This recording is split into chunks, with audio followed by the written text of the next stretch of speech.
ইরানের সঙ্গে চলমান যুদ্ধের মধ্যে কৌশলগতভাবে গুরুত্বপূর্ণ হরমুজ প্রণালীকে যুক্তরাষ্ট্রের ভূখণ্ড ঘোষণার কথা বলেছেন মার্কিন প্রেসিডেন্ট ডোনাল্ড ট্রাম্প। শুক্রবার নিউ ইয়র্কের গার্ডেন সিটিতে এক বক্তব্যে তিনি বলেন, ইরানকে পরাজিত করার পর খুব শীঘ্রই হরমুজ প্রণালীকে যুক্তরাষ্ট্রের ভূখণ্ড ঘোষণা করা হবে। তিনি আরও দাবি করেন, মার্কিন নৌবাহিনীর অবরোধের কারণে যুক্তরাষ্ট্রের অনুমতি ছাড়া কোনো জাহাজ প্রণালী দিয়ে চলাচল করতে পারছে না।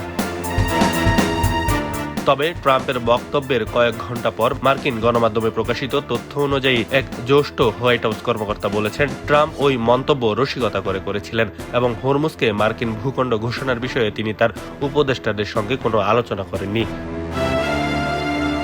ফলে যুক্তরাষ্ট্র আনুষ্ঠানিকভাবে হরমুজের মালিকানা দাবি করেছে এমন তথ্য এখনো নেই। ট্রাম্পের বক্তব্যের তীব্র প্রতিক্রিয়া জানিয়েছে ইরান। দেশটির উপপররাষ্ট্রমন্ত্রী কাজেম গরিবাবাদি বলেছেন, হরমুজ ইরানের ছিল, আছে এবং থাকবে। তার দাবি, কোনো সামাজিক যোগাযোগ মাধ্যমের পোস্ট বা সামরিক শক্তি প্রয়োগ করে এই জলপথের নিয়ন্ত্রণ নেওয়া সম্ভব নয়। বিশ্বের অন্যতম গুরুত্বপূর্ণ জ্বালানি পরিবহনের পথ হরমুজ প্রণালীকে ঘিরে যুক্তরাষ্ট্র ও ইরানের পাল্টাপাল্টি অবস্থানকে আন্তর্জাতিক বাণিজ্য ও জ্বালানি সরবরাহ নিয়ে উদ্বেগ আরও বেড়েছে। রয়টার্স জানিয়েছে, সাম্প্রতিক হামলা ও উত্তেজনার কারণে প্রণালী দিয়ে জাহাজ চলাচল ব্যাপকভাবে কমে গেছে। আব্দুল আল বাকি, খবরের কাগজ। খবরের কাগজ, নিখাত, নির্ভীক, নিরপেক্ষ।